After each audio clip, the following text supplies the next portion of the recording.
जय हिंद, वंदे मातरम। स्वागत है प्राइम साइंस क्लासेस में।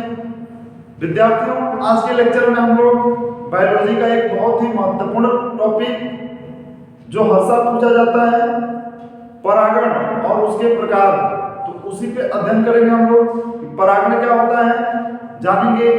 जैसा कि इसके पहले वाले वीडियो में आप लोगों को मिला है, पुष्पीय पौधों में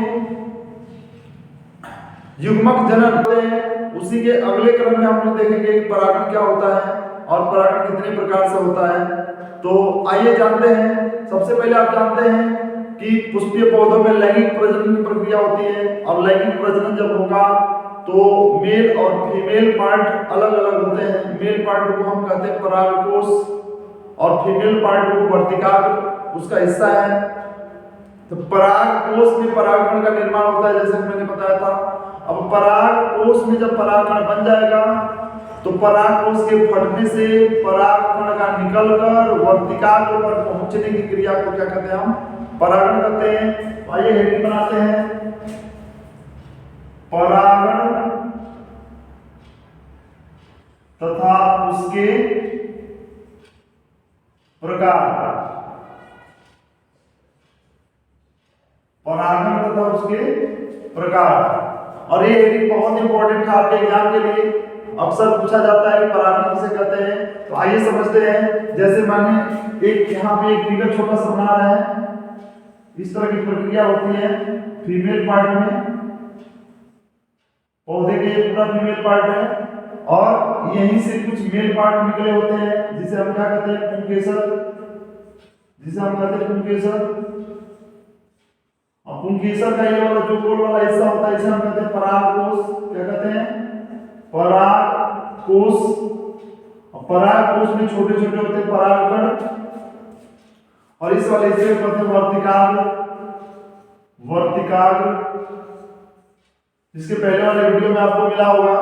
अब ध्यान से सुनेंगे। जब परागकोश परिपक्व हो जाता है तो परागकोश फट जाता है। यहाँ से परागकोश रैप्चर हो जाएगा, फट जाएगा। परागकोश फटेगा तो परागकोश से परागकण निकलेंगे और निकल करके वर्तिकाग्र पर पहुंच जाएंगे। निकल के कहां पहुंच जाएंगे? वर्तिकाग्र पर पहुंच जाएंगे। तो परागकोश से परागकणों का वर्तिकाग्र पर पहुंचना परागण कहलाता है। फिर से सुनिए एक बार। परागकोश से परागकणों का निकलकर वर्तिकाग्र पर पहुंचने की क्रिया परागण कहलाती है। और यह बहुत इंपॉर्टेंट आपके एग्जाम के लिए है, इसलिए इसका यहां पे डेफिनेशन लिख लेंगे।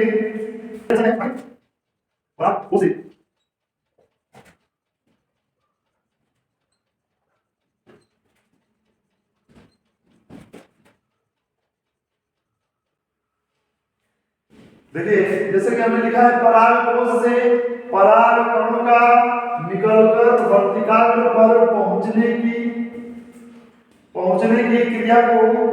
क्रिया को परागण कहते हैं। बहुत ही आसान डेफिनेशन है, एक लाइन का परिभाषा है कि परागकोश से परागकणों का निकलकर वर्तिकाग्र पर पहुंचने की क्रिया परागण कहलाती है। और इस फिगर से आप ध्यान समझेंगे। अब देखिए यहाँ पे इसके बाद की घटना क्या होती है। ये पुष्पासन है, ये यहाँ से आपके पायदान पुंज निकले होते हैं। परागकोश से जब परागकण पहुंच जाएगा वर्तिकाग्र पर, तो यहाँ पे एक पराग नली का निर्माण होगा, और पराग नली द्वारा नर युग्मक यहाँ आएगा सीधे और आ करके इस बीजांड के साथ मिल जाएगा, और बीजांड के साथ मिलने के बाद यहाँ पे निषेचन क्रिया संपन्न होगी। ठीक है। अब आगे देखते हैं। परागकण मुख्यतः दो प्रकार के होते हैं। परागण मुख्यतः दो प्रकार के होते हैं। परागण की क्रिया मुख्यतः दो प्रकार से होती है। एक होता है स्वपरागण और एक होगा परपरागण। तो यहां लिखेंगे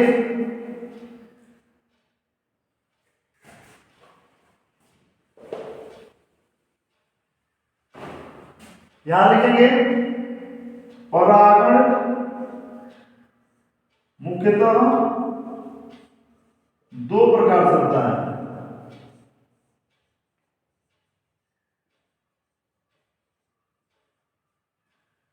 पहला और दूसरा। पहला होता है स्वपरागण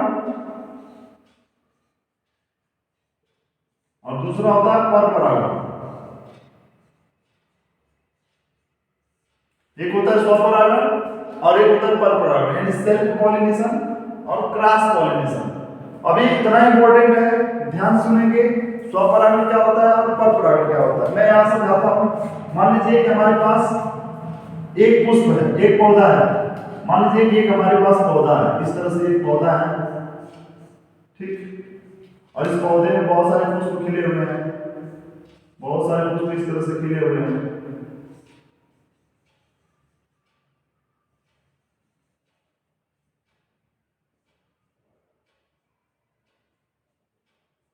ये पुष्प है, ठीक। अब ध्यान देंगे, एक पुष्प में पुंकेसर भी होता है, स्त्री केसर भी होता है। तो यदि परागकोश से परागकण का निकलकर उसी पुष्प के वर्तिकाग्र पर पहुंचता है, यानी जो परागकण है परागकोश से निकलेगा और उसी पुष्प के वर्तिकाग्र पर पहुंच जाए, या इसके अलावा इस पौधे के किसी भी वर्तिकाग्र पर पहुंच जाए, यानी परागकोश से परागकण निकला है और निकल करके उसी पौधे के दूसरे पुष्प के वर्तिकाग्र पर पहुंच जाता है, तो यह प्रक्रिया स्वपरागण कहलाएगी।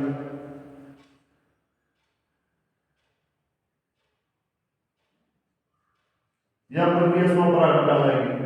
फिर से समझिए एक बार, यदि किसी पुष्प के परागकोश से परागकण का निकलकर उसी पुष्प के वर्तिकाग्र पर या उस पौधे के किसी भी पुष्प के वर्तिकाग्र पर पहुंचती है, यह क्रिया क्या कहलाएगी?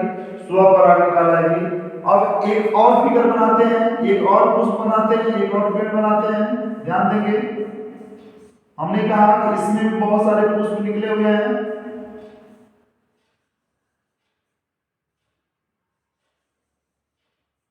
इसमें भी। अब देखिए इसका डेफिनेशन देखिए पर परागण का, कि जब किसी पुष्प के परागकोश से परागकण का निकलकर किसी दूसरे पौधे के, पौधा अलग है ध्यान दीजिएगा, किसी दूसरे पौधे के पुष्प के वर्तिकाग्र पर पहुंचता है, तो यह क्रिया क्या कहलाएगी? पर परागण कहलाएगी। पर परागण कहलाएगी। बहुत इंपॉर्टेंट है, फिर से एक बार समझाते हैं।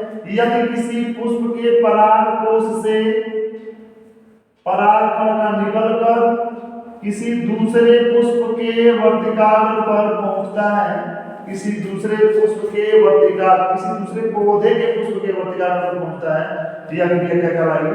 पर परागण कहलाएगी। ये दोनों फिगर बहुत इंपॉर्टेंट है। एक ही पेड़ पे चाहे किसी भी पुष्प में हो तो स्वपरागण, और पौधे बदल जाए, यह क्रिया क्या कहलाएगी? पर परागण कहलाएगी। ठीक है, तो इस फिगर को बना लीजिए। अब यहाँ पर डिफिनेशन लिख देते हैं, इसका परिभाषा लिख देते हैं स्वपरागण का। यदि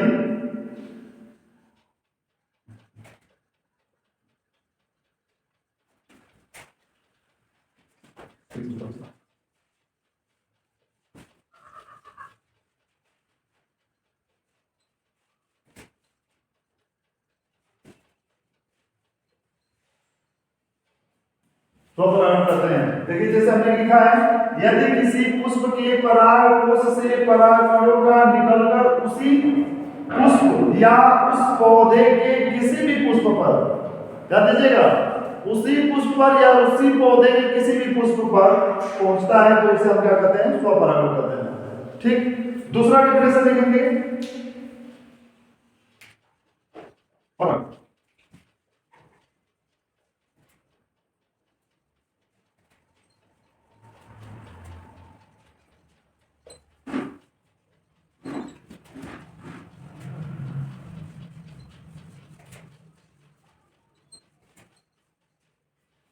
पर परागण करते हैं, ध्यान सुनिएगा। यदि किसी पुष्प से, यदि किसी पुष्प, यहां के रहेगा, यदि किसी पुष्प के परागकोश से,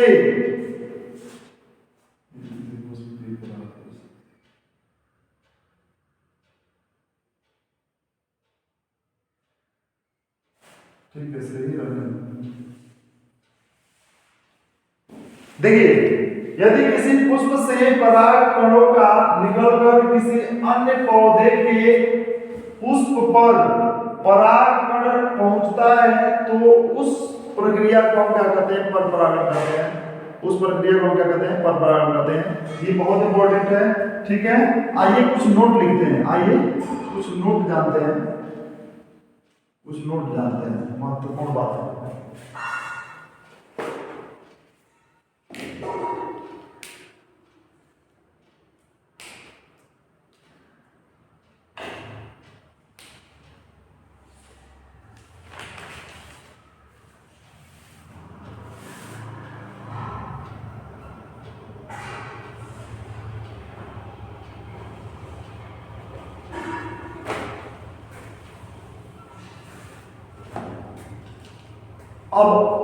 अब इसके आगे देखेंगे हम लोग परागण की विधियां कौन कौन सी हैं, परागण किसके किसके द्वारा होता है। तो यहाँ पे हेडिंग बनाएंगे परागण की विधियां, परागण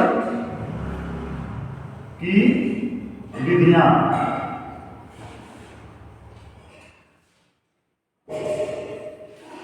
अब देखिए परागण किस किस विधि द्वारा हो सकता है। तो परागण मुख्यतः कीटों के द्वारा होता है, वायु द्वारा होता है और जल द्वारा होता है, ठीक है। जब कीटों के द्वारा होगा उसे हम कहेंगे कीट परागण, कहेंगे कीट परागण।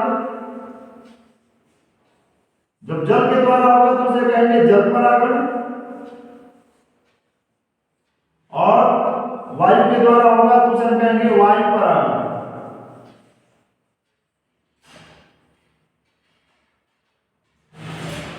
कीट परागण, जल परागण और वायु परागण। यानी परागण मुख्यतः 3 विधियों द्वारा होता है, कीट परागण, जल परागण और वायु परागण। कीट परागण की प्रक्रिया उन पौधों में होगी जो पौधे सुंदर होंगे, चटकीले होंगे, रंगीन होंगे, सुगंध मकरंद होगा, उन पौधों में कौन सा परागण होगा, कीट परागण होगा, ठीक। जो पुष्प के परागण हल्के होंगे या जल में पाए जाते हैं उन पौधों में जल परागण की प्रक्रिया होगी, और जिन पुष्पों के परागण हल्के होंगे, हवा में उड़ सकते हैं, उन पौधों में वायु परागण होगा। तो यहां तक आप नोट कर लेंगे। और ऐसे ही वीडियो पाने के लिए चैनल को सब्सक्राइब करें, लाइक करें और अपने मित्रों को शेयर करें। आप यदि वीडियो पे बने रहेंगे तो 1 महीने के अंदर आपकी बेहतरीन तैयारी हो जाएगी, जो बोर्ड परीक्षा में आपको अच्छा अंक दिलाएगी। तो इसलिए चैनल को सब्सक्राइब करें और अपने मित्रों के पास शेयर करें। Thank you.